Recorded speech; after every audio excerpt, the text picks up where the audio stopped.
Estamos aqui hoje com essa mesa repleta de especialistas porque vamos abordar temas super importantes, como a história geral do direito penal e as escolas penais. Bom, eu quero apresentar aqui os nossos juristas especialistas, todos com mestrado, doutorado e especialistas em direito criminal, porque nós vamos realmente fazer um verdadeiro passeio, um passeio temporal nesses temas. Bom, boa noite, doutora Valesca, seja bem-vinda ao nosso podcast. Boa noite a todos. É um prazer estar aqui no Jurispod. Eu acompanho de casa e é um importantíssimo podcast para os futuros juristas que vêm aí, né? Então é um prazer estar aqui com esses doutores e acho que a noite vai ser muito boa. Estamos aqui também com a doutora Eduarda Pessoa, que veio diretamente de São Paulo compor a nossa mesa. Seja bem-vinda, doutora. Muito obrigada, Eduarda. É gratificante estar aqui nessa mesa repleta de profissionais que estão aí na busca e na ajuda de desmistificar o direito para os novos juristas, hoje com um tema importantíssimo e um tema que às vezes parece muito complexo, mas é muito bom de compreender. Isso aí. Estamos também com a doutora Ana Lívia, seja bem-vinda. Boa noite a todos. É um prazer estar aqui hoje nessa mesa repleta de doutores, né? Como minha amiga doutora Valesca já havia mencionado, esse é um podcast muito importante para os novos juristas. E a gente vai tratar de temas muito importantes aqui hoje, então é um prazer realmente. Estamos aqui com o Dr. Guilherme, seja bem-vindo. Boa noite, pessoal, boa noite, meus queridos amigos. Estou aqui muito satisfeito por estar aqui, um imenso prazer. E vamos debater um pouco desse assunto tão importante do nosso dia a dia. Estamos aqui também com o Dr. Miguel, seja bem-vindo. Obrigado. Boa noite, queridos telespectadores, e eu quero agradecer por estar aqui nesse podcast de hoje e vamos debater sobre a história do direito penal. Isso aí, pessoal. Bom, pessoal, então depois de apresentar aqui a nossa mesa de especialistas, nós vamos começar a debater um pouco a respeito desses temas tão importantes, não é mesmo? Vamos falar um pouco sobre a história geral do direito penal, porque é muito importante que a gente entenda realmente o surgimento para poder compreender o direito na contemporaneidade. É importante a gente frisar que o direito penal ele surgiu muito mais como um modelo de vingança entre os clãs, entre as famílias da antiguidade, do que realmente com a intenção de punir esses infratores de forma proporcional aos crimes que eram cometidos. A gente vai ter, por exemplo, o Código de Hammurabi, né, que é o olho por olho, dente por dente, é um grande exemplo, mas também antes do Código de Hammurabi, existiam também punições que eram desproporcionais.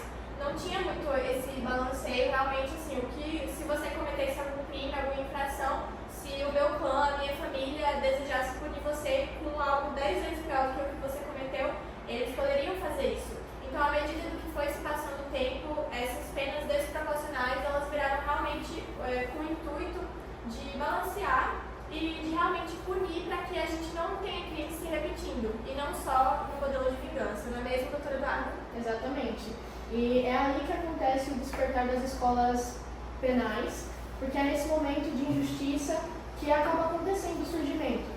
Antes da gente entrar aqui na gravação, eu estava fazendo alguns comentários com a doutora Ana Lívia, e a gente começa a perceber, depois que esse momento se desmistifica pra gente, sabe? A gente começa a perceber o quão importante esse momento do surgimento das escolas foi especial e crucial para o direito penal brasileiro.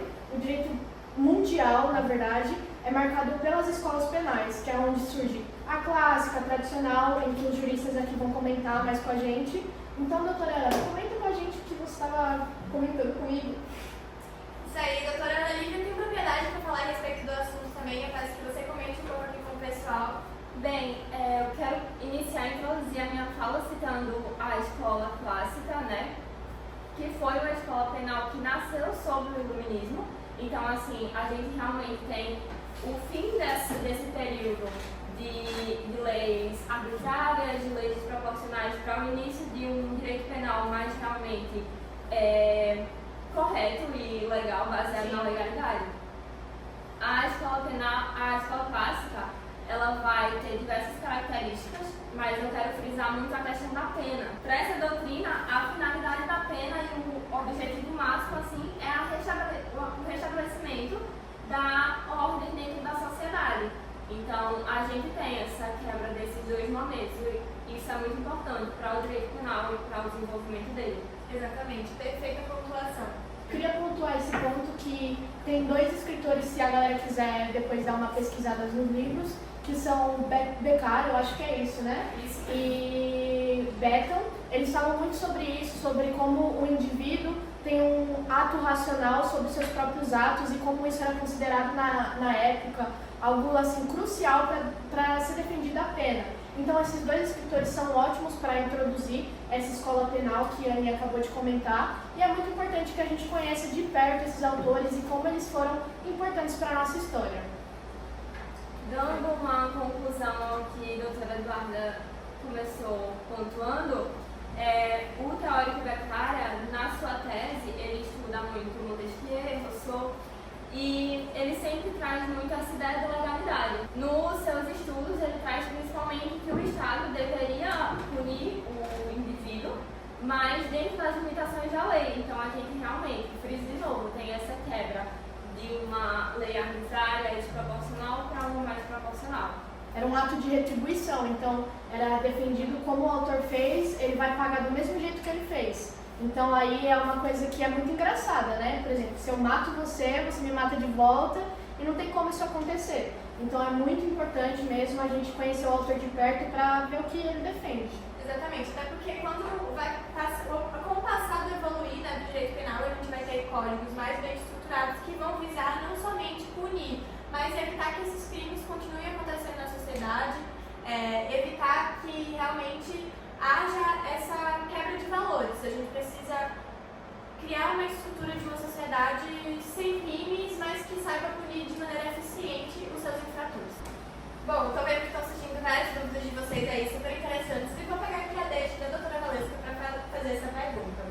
Doutora, como a Igreja Católica influenciou a história do direito penal? Bom, o chamado direito canônico, né, da Igreja Católica, ele aplicava punições tanto para violações religiosas como também laicas.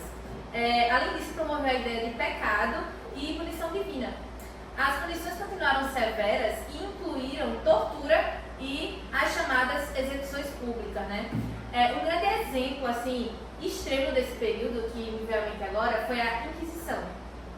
Excelente. A Inquisição, que foi um grande marco na história, a gente teve realmente a Igreja Católica como epicentro de muita tortura, e era a forma que eles encontravam como punição na sociedade, como você bem comentou. Então, estão surgindo aqui algumas dúvidas sobre as escolas penais também, que a doutora Eduarda iniciou super bem a fala. Eu quero fazer essa pergunta para a doutora Ana Lívia. Doutora, em que medida as escolas penais podem contribuir para a construção de uma sociedade mais justa e segura?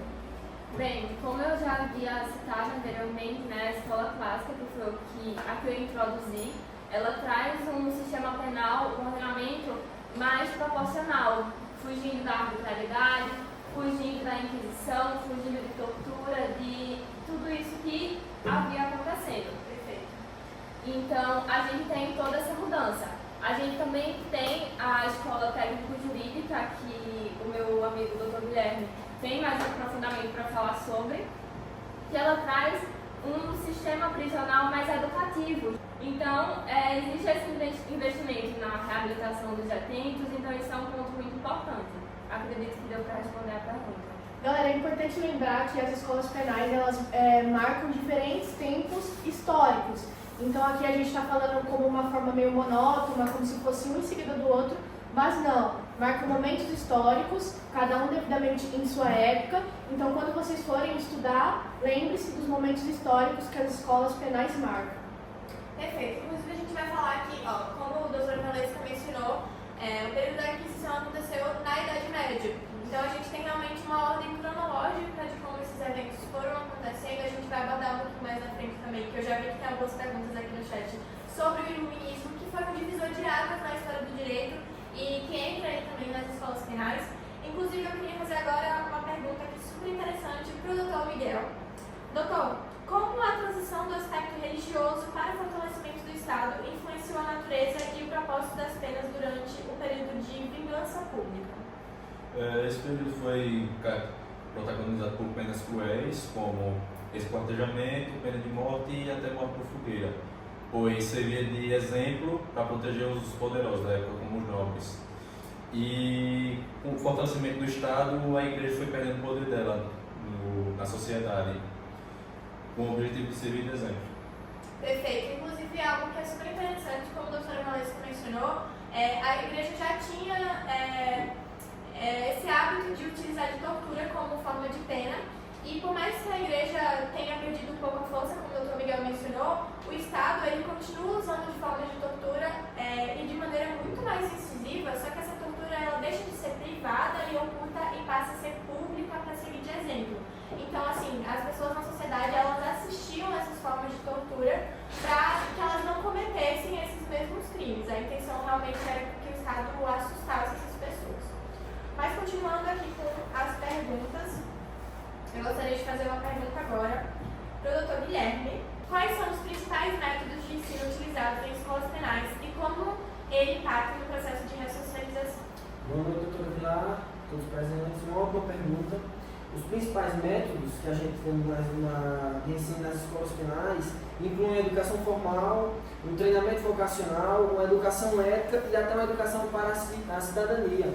Esses métodos visam uma melhoria para capacitar os detentos com habilidades acadêmicas, práticas e sociais para facilitar a sua reintegração na sociedade. E quando os detentos for sair da sua retenção, ser uma pessoa melhor, uma pessoa que você tem a chance de dar um emprego a essa pessoa, mesmo ele sendo detento, pela forma que ele saiu de lá. Inclusive, eu não sei se os doutores concordam comigo, mas ainda hoje é uma pauta muito grande esse negócio da reintegração na sociedade. Os indivíduos têm esse preconceito, né, de que as pessoas que estão em detenção possam voltar à sociedade. Hoje ainda a gente é muito criticado quando a gente fala sobre a reabilitação dos presos, e isso acaba gerando uma pauta muito grande ainda na nossa sociedade. Então vejam bem, desde aquela época da Igreja Católica, mesmo assim ainda continua sendo uma pauta instigante, que é um debate ainda muito grande na nossa sociedade. Exatamente. E se até nessa época que se utilizava de tanta tortura e tortura pública, as pessoas mesmo assim continuavam cometendo crimes, a gente não pode pensar que, por exemplo, se eu utilizar de métodos de tortura até hoje com presos, privarem ele de terem educação, de ressocialização, vai fazer com que a gente evite que crimes sejam cometidos. Pelo contrário, a gente precisa realmente inserir essas pessoas novamente na sociedade de uma forma segura. Até porque, rapidinho, doutor Guilherme, a gente precisa entender que as pessoas, quando elas viram detentas, elas estão ali para ter uma mudança de vida. Então, se a gente exclui aquelas pessoas da sociedade totalmente e não instrui elas para o melhor caminho, elas não vão sair desse caminho que elas acabaram se inserindo. Isso, doutor Valesca, é tanto que eles têm que adquirir uma habilidade, né, dentro do sistema prisional para quando eles saírem ter uma mudança, uma melhor perspectiva do emprego, um relacionamento saudável, uma contribuição para a sociedade, resultando em uma redução significativa da reincidência criminal. Tipo, uma pessoa melhor nas ruas, né? Por isso que o sistema hoje trabalha após isso, para quando ele sair, ele ser uma nova pessoa e ter novas formas de vida, novos projetos, e sim ser uma pessoa melhor, não continuar o que foi. O isolamento social hoje em dia não é uma opção, não é algo visível para nós, e a gente lutou tanto nesses momentos de história, historicamente falando, foram momentos árduos, e eu acho que a gente tendo essa opção agora, as escolas penais são, assim, uma grande obra construída por nós, pelos filósofos, então não é uma opção o isolamento social, e eu acho que a gente precisa evoluir mentalmente. Principalmente no Brasil, né? O nosso território, o nosso sistema jurídico ainda é muito atrasado nesse sentido, mas nós temos exemplos de países de primeiro mundo que lidam super bem com essa ressocialização dos detentos.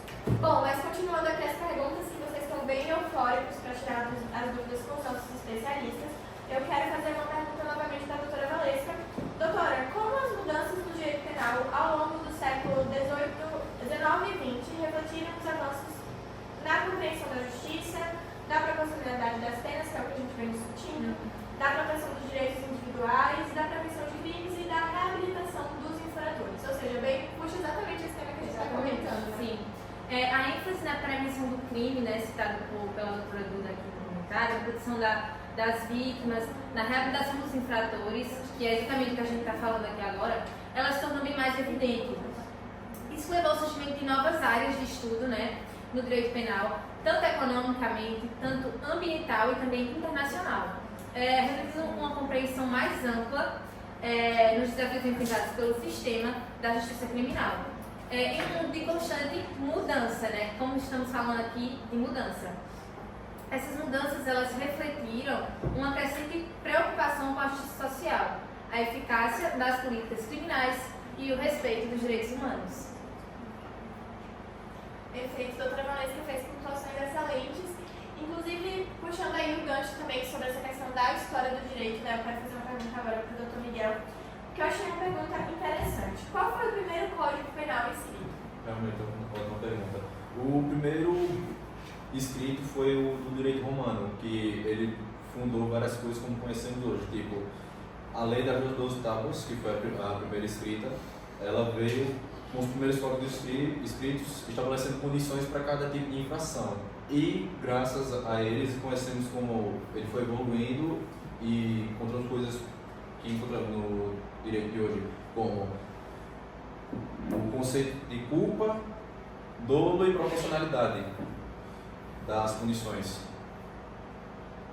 Perfeito. O Roma realmente foi um verdadeiro exemplo, né, para o direito, para o nosso sistema jurídico, e é algo que serve de exemplo até os dias atuais. Bom, surgiu uma pergunta aqui no chat, eu acho interessante a gente comentar, já que a gente vem falando sobre as escolas penais e sobre a história do direito. Como eu havia mencionado antes, o iluminismo, ele foi assim, algo que revolucionou o direito, não só o direito, mas diversos aspectos da sociedade, e surgiu uma dúvida de como as ideias iluministas realmente influenciaram de forma direta o direito penal. Então eu vou comentar um pouco com vocês como aconteceu esse processo. As ideias iluministas, elas realmente viraram referência de proteção dos direitos humanos, porque quando surgem discussões sobre as liberdades individuais, surgem discussões sobre a importância da gente ter realmente uma proteção com o valor da vida, com valores e ideais que eram contrários ao que, por exemplo, a Inquisição, como a doutora Valesca tinha mencionado, nessa questão da tortura. Sim. A gente precisa, os pensadores iluministas, eles trazem realmente a ideia que as punições elas devem ser proporcionais aos crimes para que haja essa reabilitação, que era o que a gente vinha mencionando desde então, né? Para que haja a prevenção dos delitos, para que a sociedade ela entre numa ordem e numa coesão. Então, assim, era realmente essa a preocupação dos iluministas, né, nessa proteção dos direitos individuais e que influenciou os códigos penais no mundo inteiro, inclusive o nosso Código Penal brasileiro, né?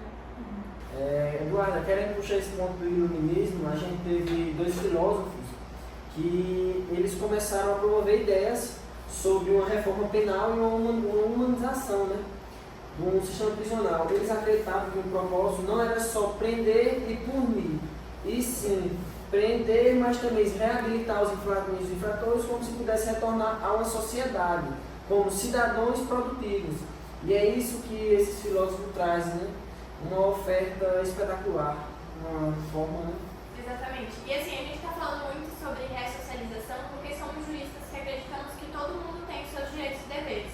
E não é que nós estamos defendendo que esses detentos eles tenham que simplesmente passar a mão na cabeça deles e pronto, não é assim que funciona. Todo mundo que comete infrações, que comete crime, deve pagar por isso de maneira proporcional às penas, que devem ser respeitadas de acordo com a Constituição, que deve ser devidamente julgado, mas que ao mesmo tempo essas pessoas elas tenham a oportunidade de realmente mudar e serem pessoas eficientes para a nossa sociedade, né? Porque assim, vale lembrar, doutora Duda, que eles são pais, eles são filhos, e muitas vezes as suas famílias também esperam mudanças dessas pessoas. Eles também são seres humanos, né? Os seres humanos erram. Então, eles também devem ter a oportunidade de reconciliar com os seus erros, né? E o objetivo do direito penal contemporâneo é exatamente isso. Bom, pessoal, estamos chegando ao fim agora de mais um episódio. Foi um prazer ter todos vocês aqui, né? Concluindo aqui esse pensamento, essa conversa que foi tão importante, tão interessante. Esse é o nosso objetivo, que vocês pesquisem e entendam mais a fundo sobre esse tema que é tão relevante para a nossa sociedade, que é o direito penal, e que é realmente entender a evolução de como ele se deu até hoje. Então, eu queria agradecer a presença de todos vocês, a contribuição com certeza foi de grande agregação para todos nós. Muito obrigado, doutora Eduarda. Eu agradeço. Muito obrigado, pessoal. Boa noite. Obrigado, pessoal. tchau.